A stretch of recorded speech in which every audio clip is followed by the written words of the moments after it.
Okay. Going live in 3, 2, 1.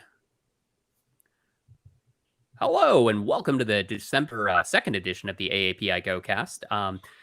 Happy to have a couple of really cool guests this week. We have Jake Whisker and Mike Sidoni from Walk the Talk America. Hey, what's up? Thanks for having us. Yeah, thanks for taking the time. It's oddly appropriate given the tragic events happening the last couple of days. So it's glad to have you on the show. And then, of course, we got Raphael as usual. Hello. And Malcolm, who we haven't seen in a while. So thank you for joining again so we can meet the AA quota for the day. No, thanks for coming on, guys. All right. Cool. Well, yeah, I mean, since we do have limited time with our guest there, just wanted to, do a regular what you've been shooting segments. Has anybody been, to the range this week, gotten any new toys or, ammo, anything like that? I had a box of ammunition delivered for our class that's upcoming, which I'm sure we'll discuss at some point. That's as close as I've gotten to the range in about 3 months, though. I can finally say yes. Nice. Down south, did some interesting shooting. Shot a 3D printed Glock. I mean, the South is basically a range, isn't it? Pretty much. Okay. Shot a 3D printed Glock. That was excellent. Picked up some really nice hollow points for a really low price. And yeah, nothing else too crazy. Shot some normal guns down there. Scary guns up here. Yeah, I've lived in Vegas since 2005, and for the first time, I actually went shooting in the desert, which is kind of a unique experience. I'd never done that. Very cool. And basically, I just brought, everything that I own. Being from the firearms industry, I have like 80 different guns in the safe right next to me. So we had everything from handguns to shotguns to ARs. Wait, Mike, when was that first time that you shot in the desert? Last week. Wait, no, I'm going to ask you again. Think back a few months. Oh yeah, but that wasn't really shooting. That was watching Connie shoot. Yeah. Oh, there you go. It was mostly just me standing there. I never have been to the Vegas desert to shoot there. There it is. Been up in the Vegas Reno desert. So much different than the Reno desert. Better. Hotter. Yeah. Experience of shooting prone, or did you? Sorry? How was shooting prone in the desert, or did you do that? No, I mean, it's really cool. You just kind of drive off of a BLM land and just go deep down in, you couldn't get there with a regular car. We had a nice truck, but, I thought it was interesting. There's all kinds of stuff that people leave out there for you to shoot, TVs and. Yeah, it's actually one of the big sticking points with not only BLM rangers and environmentalists, but gun owners who are responsible is the trash that's left behind. It's really despicable. Like before there was the craze in ammo, people just left their brass. They didn't even collect their brass. They just go out, shoot a bunch of rounds. They just leave it there, littering the desert. It's an eyesore. It's blighted, and it's disgusting. I mean, like I'm trying to push this thing among friends, like don't shoot glass in the desert because it just makes a mess. Shoot cardboard, shoot wood. That's fine. Don't shoot appliances unless you plan on taking them back, which nobody ever does. So that is a problem. But to answer your question, though, about shooting prone in the desert, it's uncomfortable. But it's also part of like the training, I guess, too, is, so in the therapy world, I'm a therapist by trade, but if people don't know that, this is guns and mental health guys. We say that anything that comes up in session is like grist for the therapeutic mill, meaning we can turn anything into a counseling project. Out in the desert, laying prone, if you're sitting on rocks or sagebrush or something, there's weeds tickling your undercarriage. It's like, well, if you ever encounter that, you're gonna want to be familiar with it, So we can't all just be comfy and cozy when we're sighting in our rifles or whatever. So it is it's different. It's uncomfortable, but you learn to deal with it. Yeah, I only ask because the only time I've ever shot prone in the desert, I inhaled a lot of sand and I didn't feel good after that, and I was curious about that. But Was that at a range event by any chance? That was. We don't really have deserts up here in the Northeast. Thankfully, I don't like them very much, but it is what it is.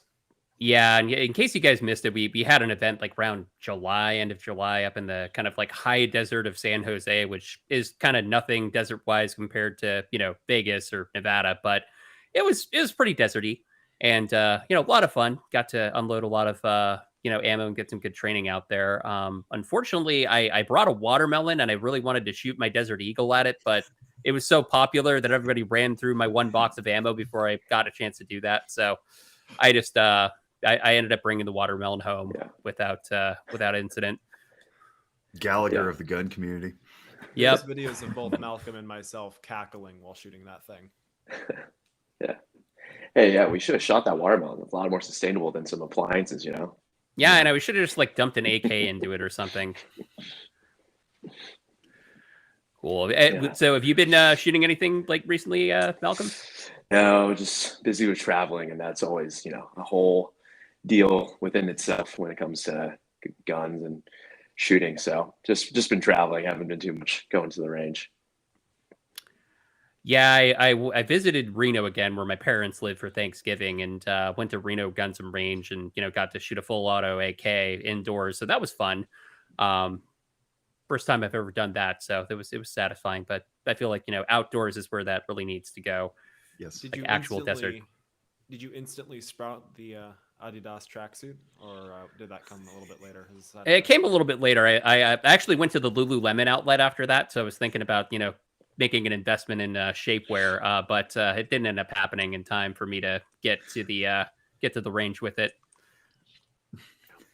Yeah, as a certified Slav, I have to say, everyone should own a pair of Adidas, which is the correct way to say it, of course. Track pants. They're the most comfortable thing to shoot in, especially from a squatting position. Nice. I do have a good pair of Adidas track pants. I just haven't gone shooting in them before, so that's a good Do tip. it. Okay. I'll do. I mean, I have a red top too, so I just need a gold chain, and then I can complete the look. Beautiful. All right, so Nice. shall we get into it? Sure. Well, thanks again for joining us, guys. There. I mean, I don't know how familiar our audience is with Walk the Talk America. I mean, I'm pretty familiar with it, like ever since I heard about you guys on Colo and Nora's podcast. But yeah, just for the benefit of our audience, assume they're a 5-year-old puppy and know nothing about Walk the Talk. Love to kind of hear about what you're all about from your perspective. That would be Mike's department. You kick it off, sir. Okay, so basically started this organization in 2018. I grew up in the firearms industry. I got my job through nepotism. My family owned one of the biggest, largest importers of firearms. And what you do is you find somebody like me who would buy your firearm if you're from another country, but you weren't big enough to have your own manufacturing in the U.S. So I'd buy it from you, sell it for you, build your brand, handle your customer service, your warranty, everything like that. It's like a turnkey operation. Some of our biggest firearms manufacturers were Versa, which is a gun out of Argentina, Grand Power, which is out of Slovakia, and like American Classic, which is out of the Philippines, right, in 1911 brand. But we had guns from Spain and everything like that. But 2009, the president of my own company took his life with a firearm, and it was just something that it was very. At the time, we didn't talk about it. You didn't talk about suicide by firearm because we were always afraid that it'd be used against us as an industry. It's something that I noticed, not being a gun guy, like just kind of getting in through family, not doing it as a hobby, that we would lose the people we hold near and dear to us, which is like our first responders, active duty military. A lot of these people they'd be at a show one year and then you try to see them the next year and they were gone. And it was just a weird thing because we never talked about it. But in 2018, I got the opportunity after a chance meeting with somebody who was just curious about firearms and the whole process, that there was a mass shooting that just had happened. And this person was like, hey, what's the deal when this happens? What happens to you guys? And I said, well, everybody blames the gun industry. We blame the mental health community.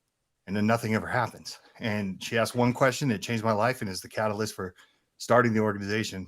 She said, well, if you identified that problem, how do you work with the mental health community? You guys must work hand in hand to look for solutions. And that's how it started. So I basically become obsessed with the idea.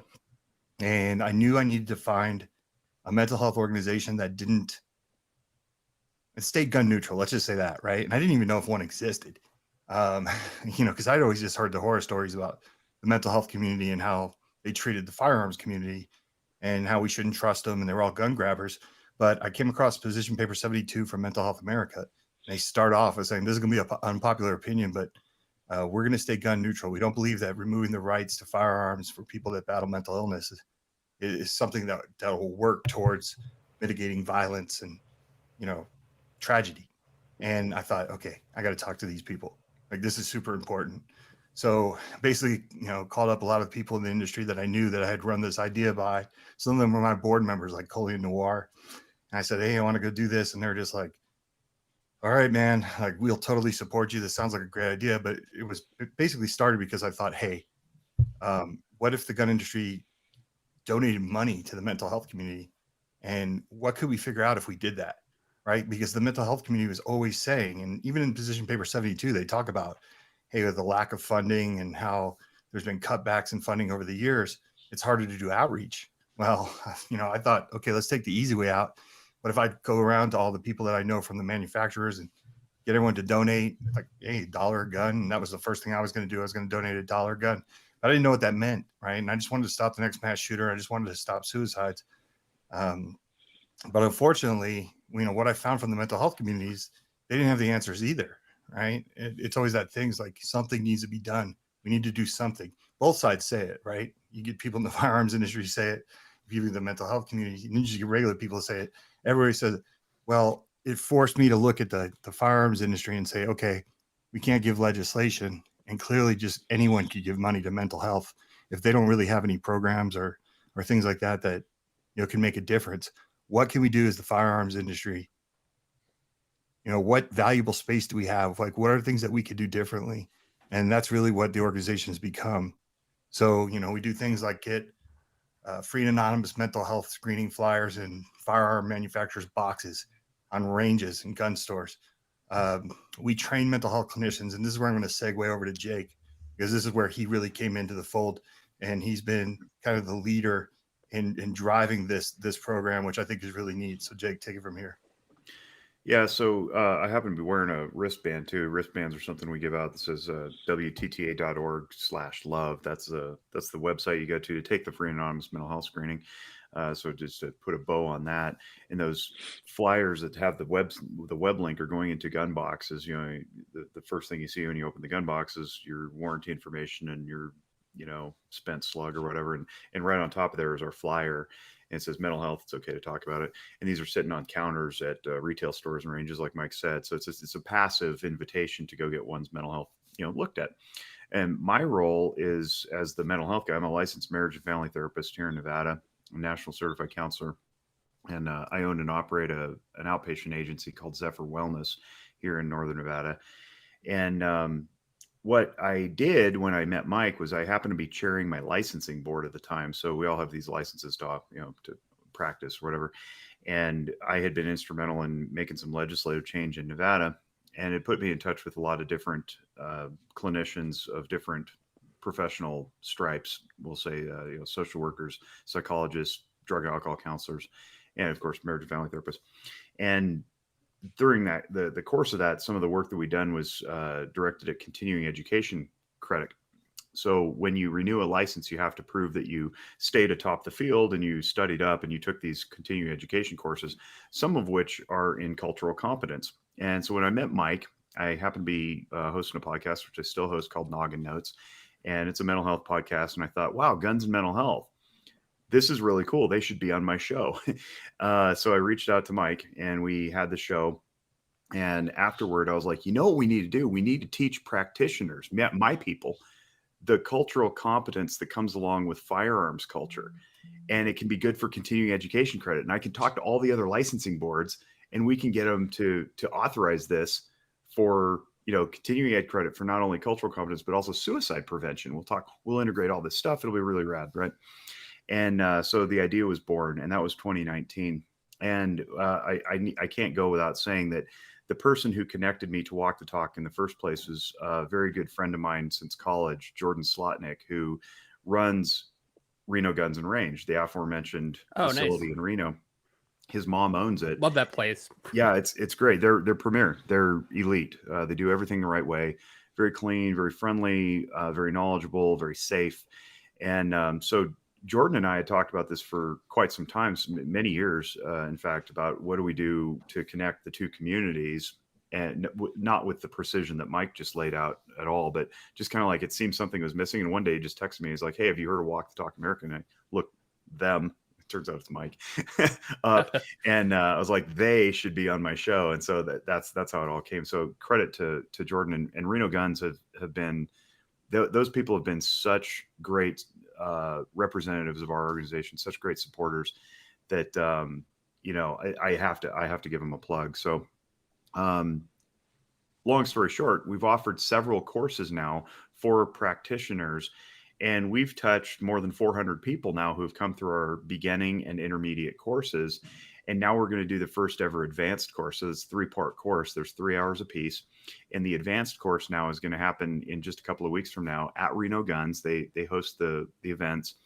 And we're going to do some range time. And the advanced course is going to dive into more of the policy end of mental health, as well as some ethical stuff. And we'll go through some vignettes. So like if a gun owner presents in your session and is talking about his angsty teenager who's contemplating suicide or is just depressed over a breakup or whatever, we could say with confidence and articulate understanding of the language, where do you store your guns? How do you store them? Do we need to keep them away from your kid who's going through this thing, right? Without being weird and creepy and off-putting, but be like, do you have any guns? Are there guns in the home? We should probably get rid of those, because that scares people away. And then what ends up happening is gun owners don't get the treatment they need, or their kids don't, or whatever.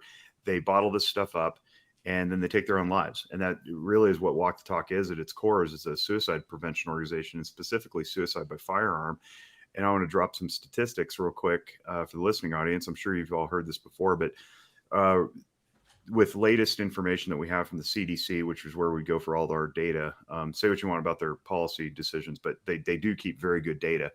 64% of all gun deaths are suicide by firearm, and about 51% of all suicides are done by firearm. So if we want to move the needle on this, quote unquote gun violence stuff and deaths by gun, it's to go attack the suicides, not anything else. Homicides is a nice idea. Mass shooters represent less than 1% usually per year of deaths by firearm. So where do we go? We go to the suicides. And so we try to intervene appropriately. And so these trainings are for not only mental health professionals, but also any frontline responder who would otherwise interface with somebody who may be a gun owner, which is roughly 50% of America, by the way, who either owns a gun or lives with somebody who does. So that's 1 out of every 2 patients we ever see, who might be in crisis. And that includes your police, your street level social workers, your community health workers, firefighters, paramedics, EMTs, emergency room doctors, primary care physicians, nurses, anybody who would ever touch somebody who might be going through that crisis, school counselors. And that's what we're trying to do. We're trying to level up the amount of education and training and ability to use common colloquial firearms vernacular with these professionals who, talk to people who might be in distress and help turn them the right way. That's awesome. Yeah. Really great to hear about that. I mean, I've always kind of been curious. I mean, is there sort of a correlation between the mass shooter mindset and suicide? Because you always hear like suicide by cop being a big motivator. Yeah, it's tough to pin down. So you're going to see a lot of literature that says that most people who commit the mass shootings never had a mental health diagnosis. Well, it's pretty loaded. There's a lot that goes into that, and I'm going to try to unpack it as quickly as I can without boring everybody. And this touches home for me and Mike, because we live in Nevada, which is home to the biggest mass shooting in U.S. history, which was the Route 91 concert in October of 2017. And just so everybody knows, the perspective on this is, at that show, there were 58 people who died, plus the shooter, for a total of 59. So 58 innocents and a bad guy. Every day in America, 66 people take their own lives by firearm. By firearm. That doesn't count all the other suicides. That's just firearm. So every day in this country, we have what amounts to a mass shooting, but it never makes the news. Why? Because it's not sexy. It doesn't sell clicks, right? But back to the point, your mass shooter typically won't have a quote unquote mental illness diagnosis because they never sought treatment. A lot of them don't believe they have a problem, or they come from families who are inattentive, broken homes. They're not paying attention to their kids. They don't necessarily notice that they're spiraling. School settings. I mean, this latest shooting is a prime example of this. Like, there's lots of documentation that this kid was or his family or his school administrators were contacted multiple times, and nobody did anything. And there's bureaucratic red tape that I'm not going to get into now because I'm very, very familiar with the educational system as well. That really handcuffs people from being able to do anything. The federal, the FERPA, Federal Education Rights and Privacy Act. That's I think that's the acronym. It prevents people from breaking confidentiality to do certain things, and with a lack of understanding, we end up keeping things confidential that maybe need to be broken. HIPAA is another one. You got clinicians who are kind of stuck, wavering on the fence about, do I break confidentiality or do I, protect confidentiality based on the information that's presented? So we got a lot of work to do in that realm. Not necessarily our organization, but as a society, we have to bust through that stuff so we can actually reach the people who are struggling, and we can reasonably predict that they're going to cause harm to others and then act. And I hate red flag laws personally. I think they all should be struck from the books because I think they're worthless. We have data that show that they're worthless, and they inhibit rights, and they obstruct care access, and they inhibit police from doing their jobs, and so on and so forth. But in defense of the people who authored red flag laws, they thought they were doing the right thing, because in my realm, there are certain things that you can do to take someone's freedom insofar as you're involuntarily committing them to a hospital for psychiatric care if they ideate suicide or homicide. And then in law enforcement, there are certain things that you can do to take somebody's freedom if they threaten a crime. But in the middle, there's a gray area where somebody may be vaguely ideating, and maybe we don't know, and maybe it involves a firearm. So the people who wrote the red flag laws were like, hey, it's a good idea? If we just take the guns away, we'll keep people safe, and maybe while the guns are away, we can get them treatment. Well, it turns out that's not really manifested in the way that anybody thought, and all it's done is create more problems, including constitutional issues. But that's where we're talking about. It's like, if we could empower people like school counselors and principals and random neighbor next door to try to do the right thing, if they know that this potential mass shooter is going to go execute a bunch of people, maybe we can act. But again, what are the numbers? 2018 CDC data show that literally 0.2%, 0.2% of all firearm deaths were from mass shootings, versus 62% were suicides. It's like, well, where are you going to put your effort? You put it in the suicides. So I don't want to discount the mass shooters, but the idea of walk the talks efforts is that if we can get to the suicide stuff, if we can get to the mental illness, then we can possibly also prevent the mass shootings. So It's a good point. Coming in from kind of back at the beginning here. So moving into this is obviously not a well-studied or well-talked about topic. There's too much disconnect between, I'd say, the two sides of the issue, firearms and mental health. And generally, people who know a lot about one don't know a lot about the other. And obviously, that's what you guys are bridging. But what were the biggest surprises or challenges, or both, coming into this and trying to look at it from that bicameral position? What were some of the major discoveries or surprises you had along the path?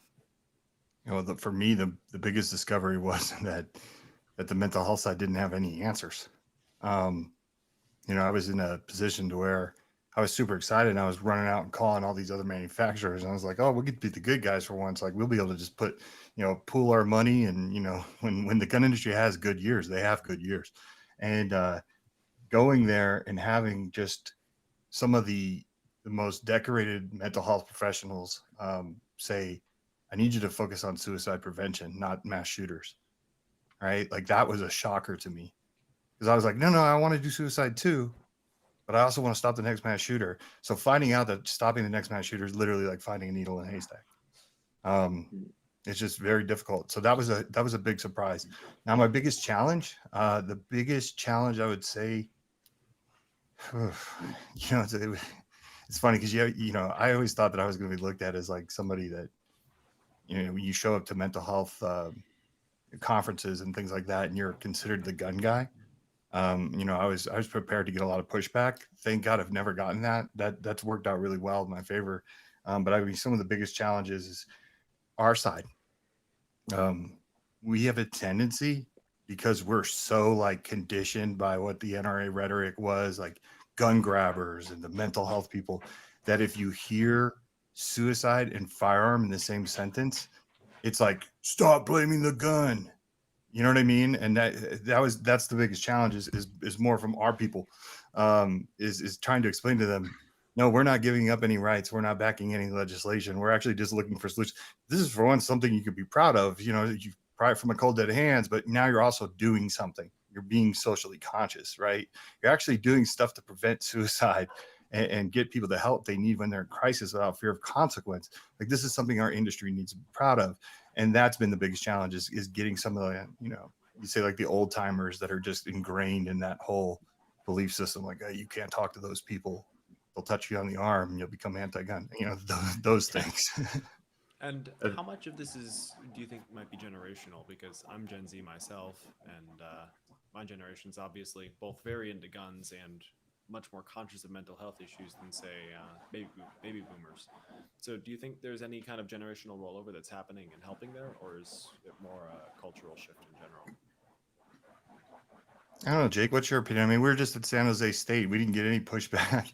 I'm trying to think that from was our actually side. really, it was a really positive experience. I want to answer Ross's question from my perspective. The biggest surprise I had actually speaks to that, the generational difference. So I always owned firearms. I came from a family full of cops, but I wasn't a gun guy. I didn't understand it. It was just a tool for a job, you know, law enforcement, whatnot. Hunting, we hunted, but it wasn't recreational. It wasn't competition. I didn't get the culture. And so I'll get back to something I want to say now later. So that has no bearing at all on the conversation because you don't know what's in my head, but I promise I'll get back to it. But the biggest surprise I had was when I went to the geez, where were we in Arizona? The Gun rights policy conference. Yeah, the gun rights policy conference. Mike introduced me to all these people I'd never met before, and it's all your people that you know on Instagram. Kevin Dixie, Argo J, Rob Pincus, who's on our board, and a handful of others. Met Maj there, and I was like, man, these people are like me. We're all the same age. Like we're all young-ish, right? And oh, by the way, the diversity. Like I met chicks. I met Yehuda there. It's like I had completely the wrong impression about what the gun community was. That was the biggest surprise to me. And every event I've ever been to since then has honestly warmed my heart. And I get that I'm coming in from an outsider, and I understand there's friction between camps, but that happens. You're a big family, people fight. But they all have 2A in common. And I was like, I can get on board with this. Like, this is great. Everybody's like rowing the same direction in the boat for mostly. So that was cool. That was a big surprise. The challenge is the thing I was going to mention earlier that normally rolls off my tongue there, which is I had to come out of the closet to my clinical community. So as much as Mike says, our people are being sticks in the mud, my people are being sticks in the mud too, because I was worried about the social blowback that I was going to receive by saying I'm a gun owning clinician, because our people don't like guns. I have some theories about why that is. But the point is, it exists, and I know it exists because I've run in those circles for enough years, and I've heard the whispers in the hallways and in supervision meetings and in classrooms, and it's like this kind of snarky, condescending, pejorative, like guns. And oh, by the way, we're supposed to be the most non-judgmental people on the planet, and we're supposed to talk about the most sensitive subjects anybody's ever encountered, and yet we're not talking about that subject, and we're being judgmental about it. It's like, this has to stop. So when back in 2019, when I was like, hem ha, how much do I get into this walk the talk America thing? I was like, no, I got to go in with both feet because I can't halfway it. So I just said, yep, I'm a gun owning clinician. I've had guns my whole life, deal with it. And I got blowback, and whatever. I gained more friends than I lost. I'll just say that.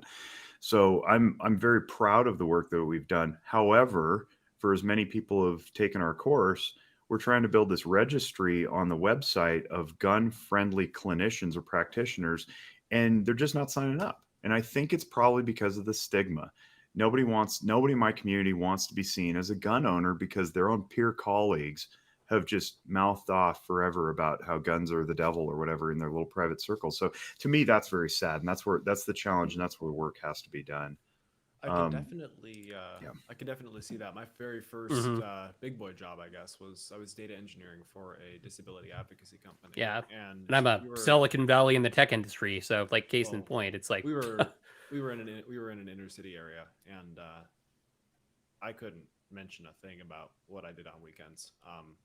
The stigma was horrific because I mean people were shot outside all the time. I don't live in a Mhm. particularly nonviolent city, but like for example, expenses that couldn't be covered included any firearms related stuff, and that's not a legal thing. That's just that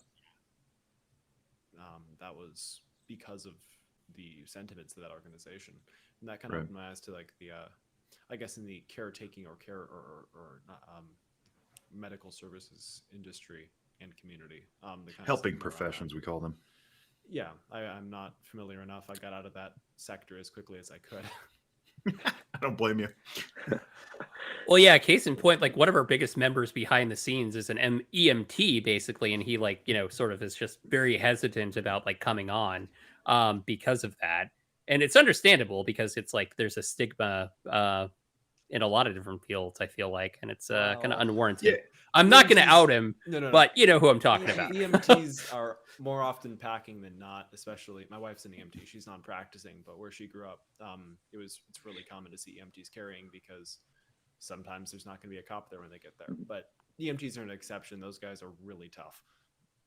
Yeah, but I want to push back on something Scott was bringing up, though, is like it's understandable. No, I disagree. I don't think it's Yeah. understandable at all. I think that if we're going to have podcasts and conversations like this, then it's nice to learn things, right? Don't get me wrong, but we also have to be challenging the listening audience and each other to say, no, that's not understand. I don't understand why Yeah. you would do that. Help explain to me why you would take this particular position, because chances are pretty good they've never examined it before, and there's no judgment there. We all have what Carl Jung would call introjects, these unquestioned beliefs or assumptions about how the world works.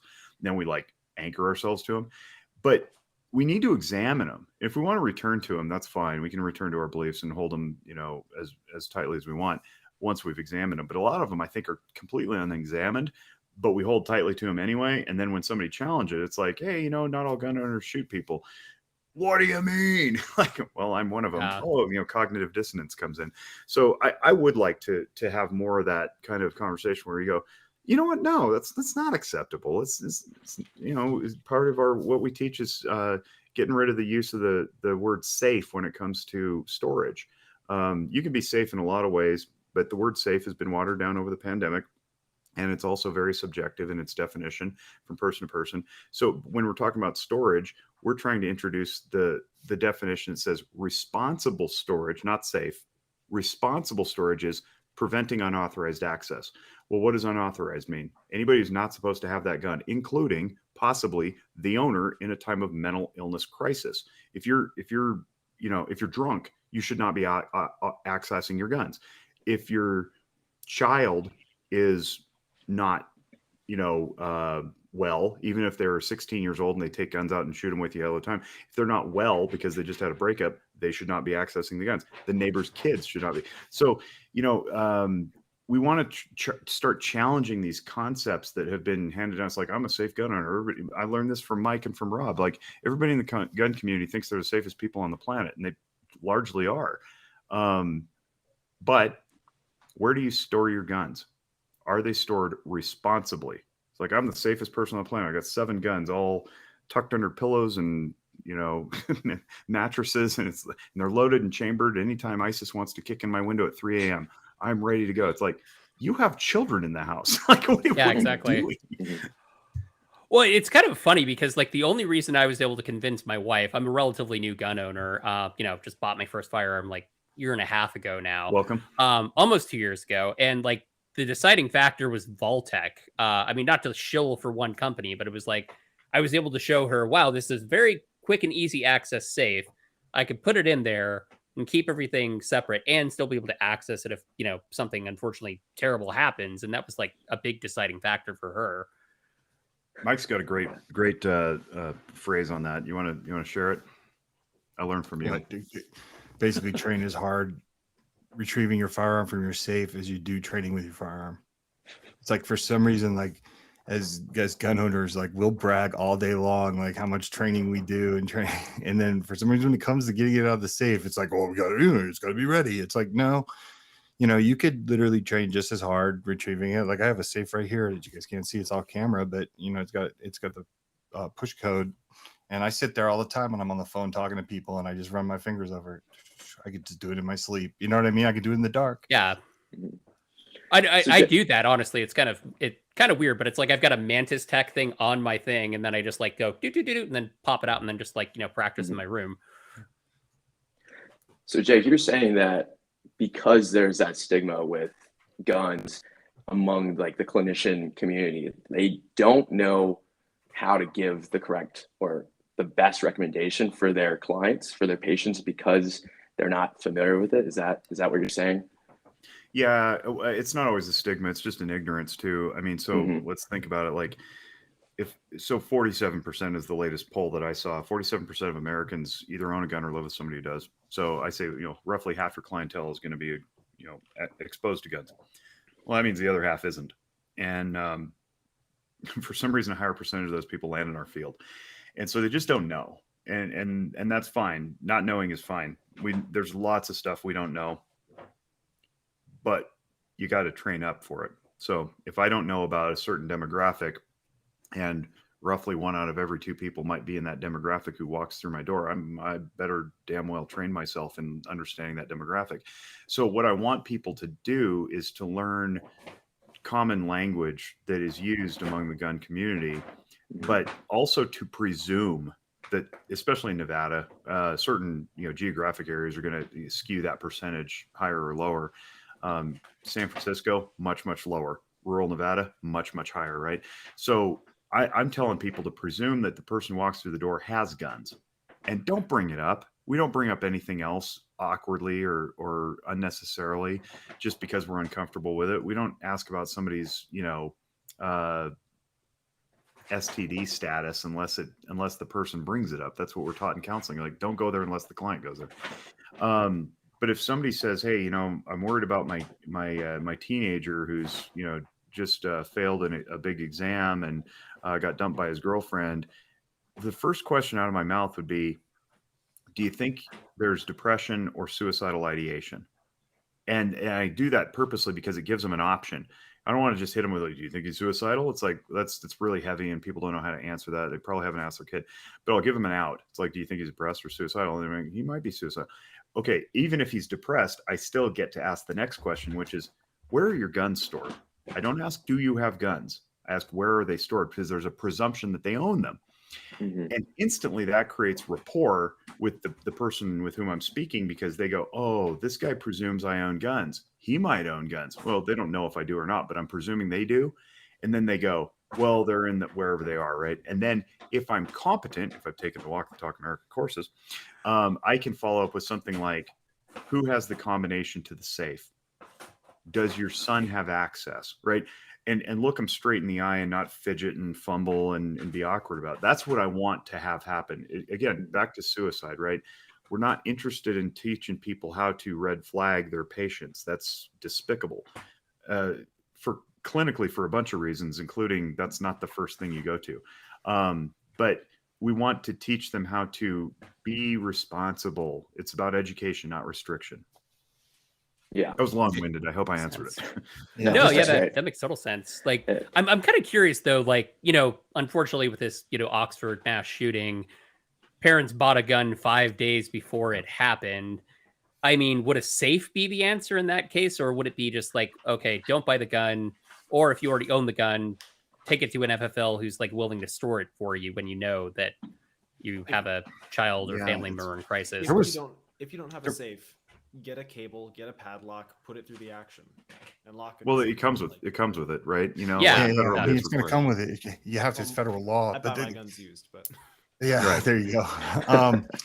The issue there too is really what blows my mind is there was 2 incidents the day before that Hmm. the school had to talk to the parents. So, the fact that these parents were, they left it, that's complete negligence on their part. Like, you don't take those chances. I don't take those chances. My kids grew up around firearms because of me and having them in the house, and I don't take those chances. And like I said, there's like 70 guns in this house. But I think the answer there is and this is where I really feel like the manufacturers can get behind this, right? And the gun shops and stuff like that. Like, this should be something that is brought up. Like, hey, you bought this. Do you have kids in the house? Like, let's get you a safe. Let's get something. We got to get out of this whole like ISIS kicking down the door at 3 a.m. You need to have your guns loaded and laying around at all times. Like, Well, and the other thing too is I think we got to get out of the mentality. We got somewhere between 12 and 20 million new gun owners, right? Nobody knows the actual number in the last 18 months. And that's awesome. But are they training? Are they buying locking mechanisms? Because from the statistics and the numbers and the data I've read, chances are pretty strong that the people buying them aren't, because they're buying them out of protection, out of defense, out of fear, which is, you can debate whether that's justified or not. It doesn't really matter. But the point is, new demographics are buying them, and it's not the wealthy. So do the people who are buying these have the extra cash laying around to drop $170 on a Vaultec, touch code safe? Or are they buying the $400 discounted by $100, say, stand up 12 rifle safe at Costco? Chances are pretty slim that they're doing that. So part of the messaging I'm trying to push too is like, get out of the mindset that you look at a concealed carry gun and you're ready to go defend yourself and your family for the first time, and that's great. And you're looking at some Glock 43 that costs you $600 plus tax. You need a holster, you need a safe, and possibly an extra safe, depending on where you store it, right? You store it in your car, or you store it in your nightstand. So it's no longer a $600 plus tax purchase. It's more like $1,000+ purchase. And people just need to like embrace that if we're going to be responsible welcoming these new gun members into the community. Yeah, I mean, case in point, it's like, I mentioned my case, being a new gunner. It's like, and then I had a friend, like, he wanted to get one too as soon as I bought one. And again, deciding factor was just like letting him know about the quick access to safe technology that's out there to make that, because he's got a little kid too. I mean, I've got a 9-year-old and he's got a 5-year-old. So it's like, to me, it's irresponsible not to have a safe. But on the flip side, like devil's advocate wise, there, it seems like a lot of the safe storage laws are kind of like red flag laws where they're great in theory, but then there's a component of a police search or something like that, like mandatory inspections that kind of crop up in some of those laws. So I feel like, you should do it, but also it's like, I'm not sure I'm down with like police inspecting your home to make sure that you have everything in a safe place, at random. Yeah, but you wonder how, like, it's kind of like when I met with Metro Jake down here. I was meeting with like the Las Vegas Metro. We were talking about red flags, and all these cops are like, I'm not enforcing that, right? So like, you got to remember too, like, laws are great in theory. Like, if it makes you feel better, there's a lot of cops that just freely admit that they won't do something. But I agree with you. You don't want anyone busting through. I think that's kind of a separate issue that if you start me on that, I will go forever. Yeah, the problem is I've encountered it is that the laws are drafted by people who have good intent and are wildly uneducated. And in Nevada, and in this particular instance, because that's where we live, our legislature meets every 2 years for 120 days. That's it. They have to cram all that work into 120 days every 2 years, and they just don't get the time. They don't take the time either, because there's ways you could do that. They don't take the time to consult all the people who could possibly be touched by this, otherwise known as stakeholders. And the stakeholders who were not consulted on Nevada's ERPO law were the law enforcement officials and the mental health professionals. Nobody asked us what we thought of this. And if they had, law enforcement would have said that is the worst idea on the face of the planet, because you got Fourth Amendment issues, you got Second Amendment issues, you got storage issues, you got Fifth Amendment issues. And the mental health professionals would have said, that's a care barrier. And when you're in Nevada, when we're 51st in the country for like the umpteenth year running in behavioral health provision, not kidding, 51st when you count DC, the last thing you want is more barriers to care by some legislation that isn't going to help anyway. But you know what it does score? Political points for your base. You know, if you can say you did something. So this is kind of a specific question, and I'm not sure how helpful this will be. But recently I had a friend who was going through some stuff, and they wanted to give me their guns. I live in a state where we don't have easy private transfers, and it takes a good amount of time. A relative of mine was going through something a while ago. They live in a state where they do have private transfers, and he was able to hand off his guns. So how much of a difference do you think that, not necessarily even the legal aspect of it, because plenty of places still have private transfers, but that culture of, say, I'm going through a rough time, I don't really want to have these bang sticks around right now, can you hold on to these until I let you know I'm feeling myself again? Do you think Mike? that's like a component? Yeah, I think we're starting to move towards that, and as the gun culture, I think one of the things that we have to understand is, and this is why like Walk the Talk America is just such a important organization for the mental health side, right? Because I'll give you an example. I remember the very first document that we co-authored with Mental Health America, and they were totally behind giving your guns in a time of crisis to somebody else. And they wrote this thing and they had me come over. Hey, look at this. And I read it over, and I was like, oh yeah, you got to change this. And they're like, what are you talking about? I said, well, in certain states, you can't just hand your gun to a friend in a time of crisis. And I remember the vice president of Mental Health America was blown away by that. She's not a gun person. Yeah. All right. She was like, Yeah. are you kidding me? I was like, yeah, there's no like good Samaritan clause that you were doing something, positive for somebody. So I mean, even if so, you should be able to give like a locked container to somebody. It shouldn't count as a transfer. There should really be some kind of legislative exception for that.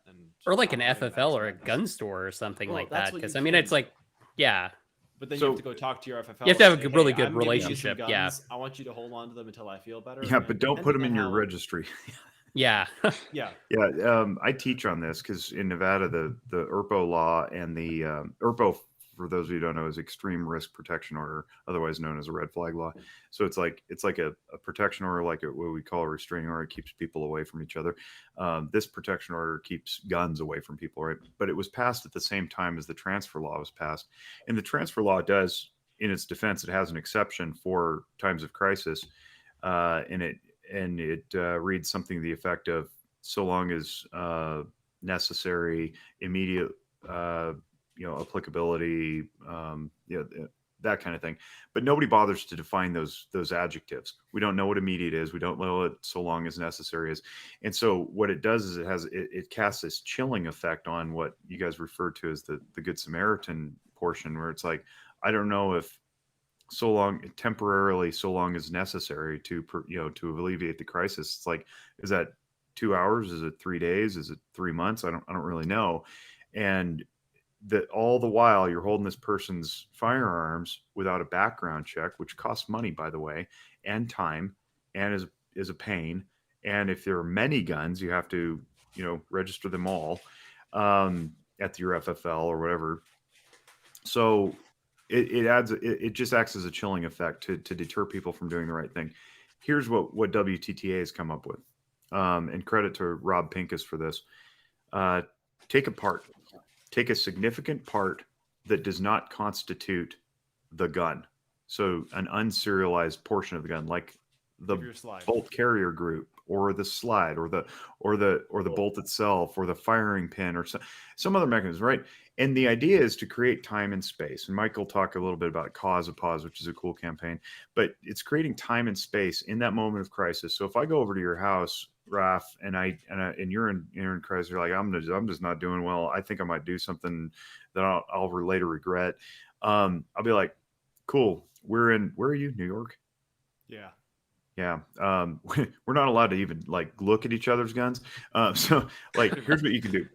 give me all your bolts, give me all your slides or whatever, and I can fit those in a bag, right? Because some of the complications is like, well, I don't know if I can store 17 guns in my home, but I can definitely store a lunchbox worth of parts. Now, is that going to solve the problem if you're really hell bent on taking your own life or somebody else's? No, you're going to go down the store and it's much more deliberate. But we're trying to stop the impulsive act, and that's where I want to kick it over to Mike to talk about cause of pause, which is another WTTA thing. If I can take a moment, I actually have Yeah, to yeah. hop off. I just wanted to thank you guys for coming on. Really, really appreciate the work you're doing. This has been something I'm definitely going to be following you guys more closely in the future because this is phenomenal. Thank you so Thanks, much. man. Yeah, Appreciate thanks, being Rev. here. Yeah. Well, it looks like Eugene popped in to take your place, so now we're really We're cooking balanced. with the AA Perfect. quota. The All right. good old tag team. Yep. All right. There you go. All right, see you, Ref. Mike, you want to Yeah. talk about cause pause? Yeah, cause of pause. So that's the other cool thing is like going through this process and trying to look for different innovative ways or get firearms companies, safe manufacturers, people to say like, okay, what can you do? Like, what can you do? There's something you can do, right? You can't just be like, you can't do anything, right? So we came up with this concept called cause of pause. I don't know if you guys can see it here, but so my safe is back there. Can you see that there's those two photos right there? Yeah. Those are my daughters, right? I keep that on the safe. Not that I'm ever in the mood to do anything like that. I'm pretty lucky, but if I were in crisis and if there's any doing something tragic, it's going to be those two faces, right? So that's one of the things that we recommend like safe companies talk about. Like don't say like, oh, we can't talk about suicide because we don't want to encourage it or anything like that. No, like say, hey, like cause a pause. Like this is something we do. And Canon Safe right now, they have the mental health flyer and all their products. And on the back of the flyer, they actually talk about the cause of positive campaign. Like, hey, it's not a bad idea to keep something that you love, whether that's an object, maybe it's a medal you won, maybe it's family members. Yeah, exactly. Nice. There you go. That's on my safe. Because the pushback on that is from some of the suicide preventionists is, well, sometimes family is the reason you want to take your own life because you believe that you're a burden to them. And so that may actually accelerate the process. So I was like, that's fine. For me, I know that if I look at that sticker next to my safe that says Guns Mental Health, and it's got we got another sticker. It's me and Mike as cartoons, which is kind of fun. I know that if I took my own life, especially with a firearm, it would invalidate all the work that I have done and this organization has done. I will never dishonor that. So that's my cause of pause on my safe. It's the sticker of our organization. Yeah, that's an excellent point. I mean, it's like for me, it's like just to get candid here, like my aunt committed suicide when I was like 8, and we were pretty close to her. And I saw what it did to my grandma, and I saw what it did to my mom, like just totally like this gap that was gone. And it's like I just feel like I would never even consider it after that point. But it's who knows what would have happened with her in that case. Yeah. Yep. To add on, I work at a gun range in Philadelphia, and we have had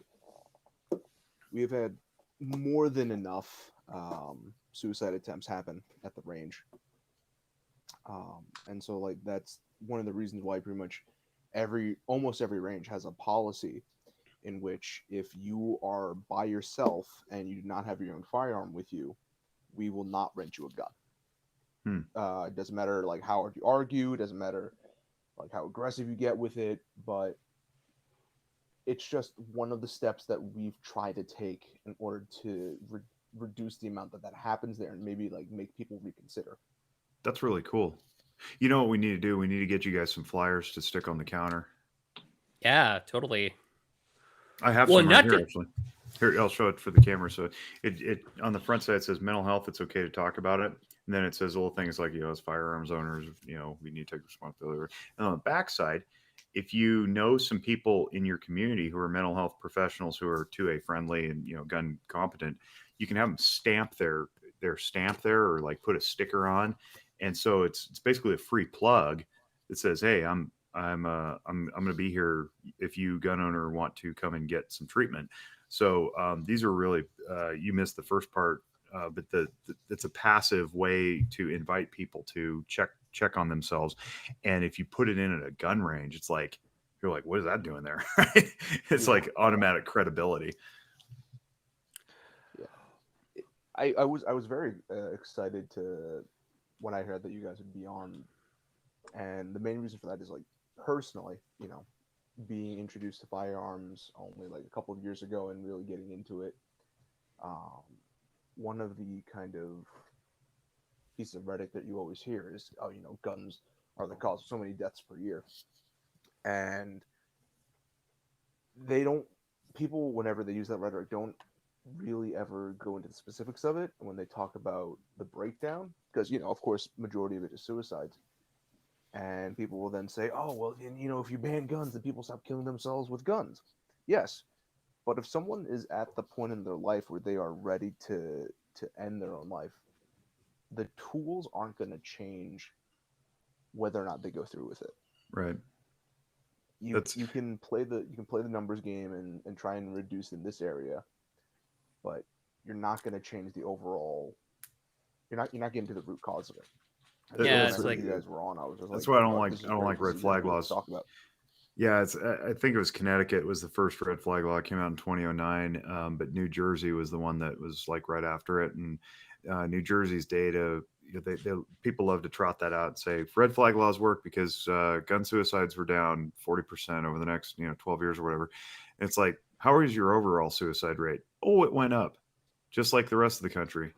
So like let's dispense with the false equivalence there and pretending that this legislation does something when all it really does at the end of the day is prevent people from defending themselves as they see fit, which is truly why we have firearms.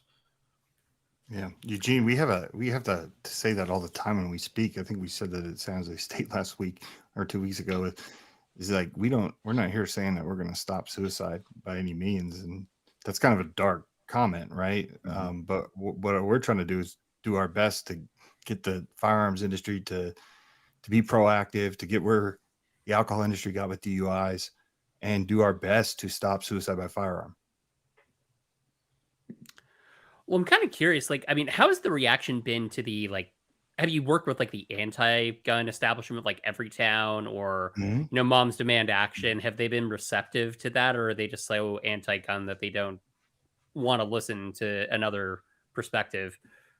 No, I'll handle that one, Jake, and then you can just add to it. But one of the coolest stories I have, because now I get invited to all kinds of things that I never got invited to, events in DC and stuff like that. And I remember the first mental health event I went to on the East Coast. I was buying drinks there was a group of us all kind of standing around talking, and I was buying drinks. And this guy goes, "Hey, you better Google my name before you buy me a drink." And I was like, "Why?" He's like, "Oh, I'm one of the lawyers for Brady, and I work on a lot of legislation." I was like, come on, it's all right. We can agree on 10 different things. We might disagree about guns, but you might be the same type of person, right? So I'm going to buy you a drink. Like, I'm not going to judge you just because you don't like guns. But it was really fascinating because once we started talking, he was like, "Well, what does your organization do?" And I actually had the flyers in my pocket. I was showing him the flyers, and he was looking at it, and he goes, you get gun manufacturers to put this in the box?" And I go, "Yeah." And he's like, "That's really cool." He's like, "Do you mind if I keep this?" And I was like, "Sure, go ahead." So once again, I think we don't have that pushback because those organizations are banking that the gun industry literally doesn't have any solutions.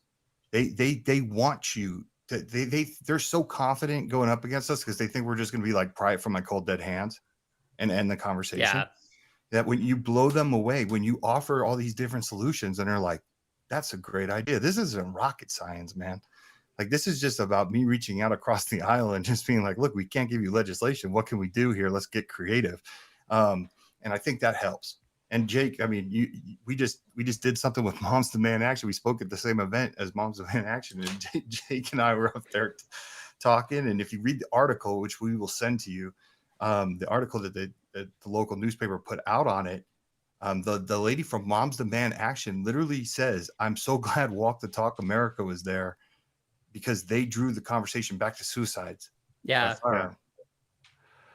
Yeah. I mean, that's honestly like a big part of why we like tried to find our own organization, because it's like, I mean, you're right. If the NRA is just like so rhetorical, it's like big turnoff for people, especially I mean, like me, I've gotten shit on this on CNN because I, voted for Biden. I'm kind of regretting it now, just because of Afghanistan and everything like that. But it's like the stigma is that you're a Democrat. What do you know about guns? You're going to take it away. And it's not the case. I mean, I just feel like, the 2A should be a politically neutral thing. And Yeah. everybody wants to prevent mass shootings. I mean, no one likes to see that, but you don't get that perspective from the NRA at all. It's like cold, pry for my cold dead hands in Yeah. response to 5 kids getting shot, Right. Stay in your lane. Remember when they Yeah. told the doctors? Yeah, it's one of those things where really big change happens on an individual level, and when you start kind of erasing the faces of the people that are part of it and just sticking them into a group or an organization and saying, "Oh, that's that," it becomes really easy to hate them or to like be antagonistic towards them and be in the mindset of us versus them.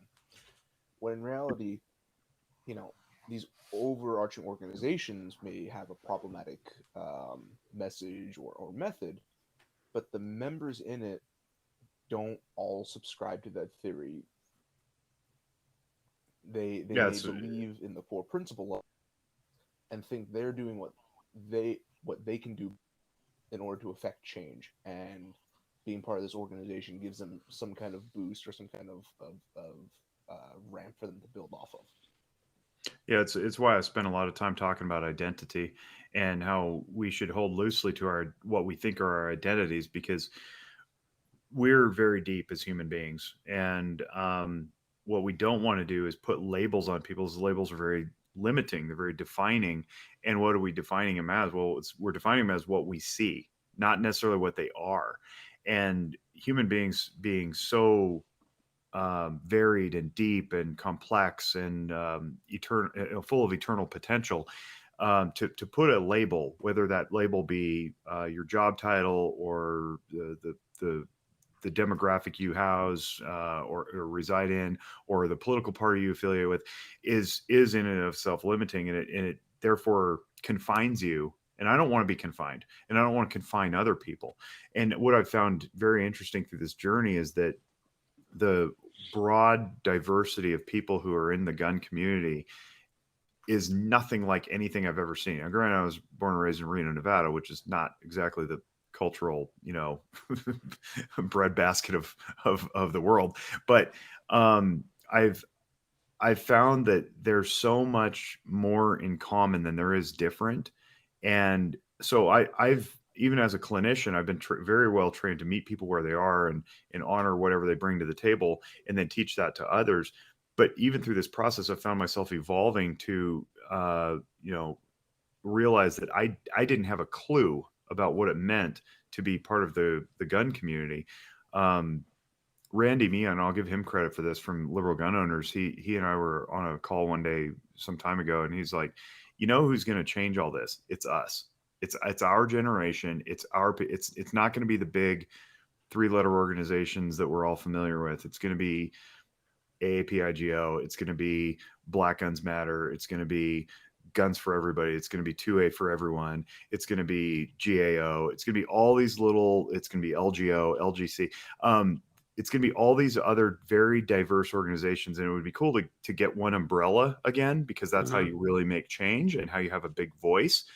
But I think through things like this, we need more podcasts for sure, but more conversations, more dialogue, more connectivity. We end up all saying the same thing wherever we're saying it, in person, online. The message is, don't mess with my rights. You don't know who I am. Please sit down and ask, and I'll tell you. Right. And then it invites a much broader dialogue. So, clinicians don't get pigeonholed into being anti-gun just because a lot of them are. And as it turns out, going back to San Jose, I sat down with the moms and band gals who spoke, and they truly, in their heart of hearts, believe that they are not anti-gun. They truly, truly believe that. They're like, we are not anti-gun. We have gun owners in our organization. We're for common sense gun laws. And I'm like, okay, there's a fundamental difference there that probably will never be reconciled. But having touched the 2A community the way that I have now, I've received enough information to go, some rights are immutable and inalienable, and there are people who think they can just encroach a little bit and it's still okay. All right, there's a fundamental philosophical difference there.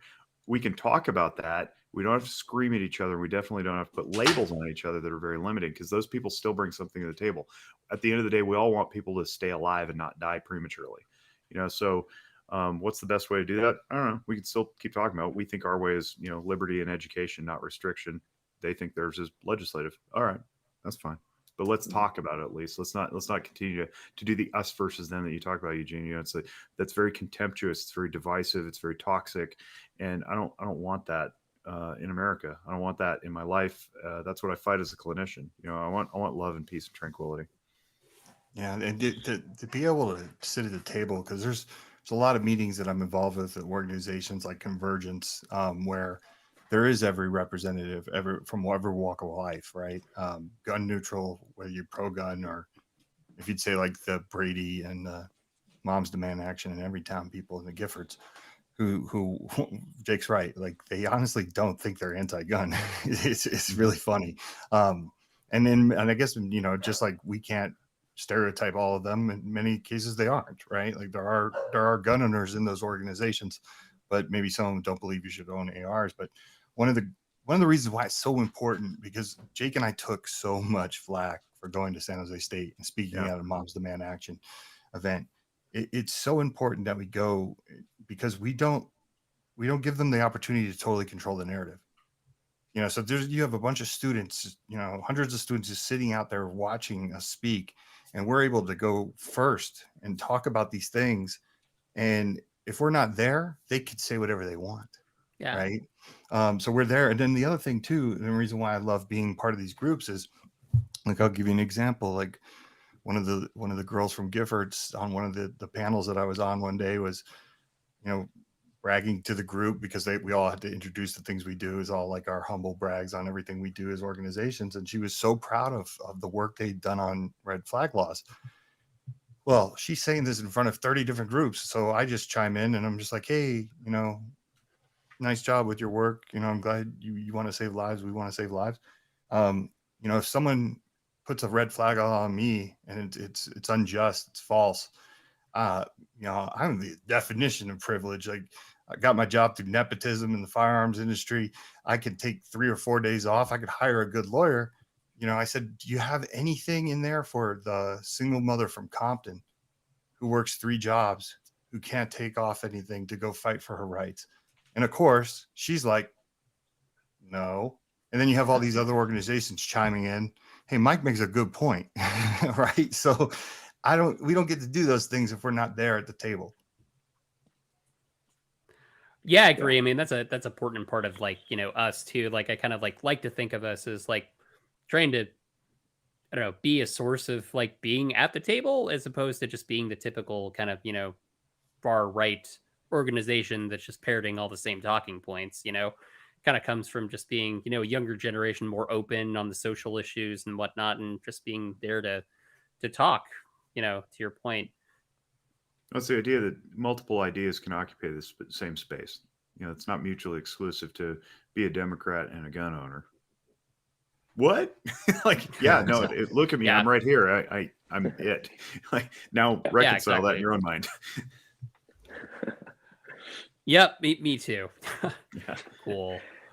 Well, I know that we booked you for an hour there, so I don't want to take a... Yeah, it seems like he just dipped out. He's like, screw you guys. This podcast is over, right? Well, yeah.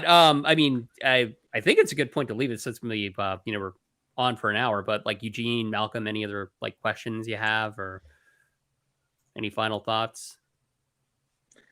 No, not really. Really appreciate you guys coming on.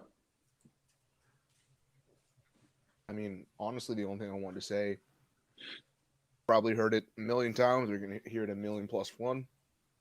I appreciate the work that you guys are doing, and I will be praying for you guys. Godspeed.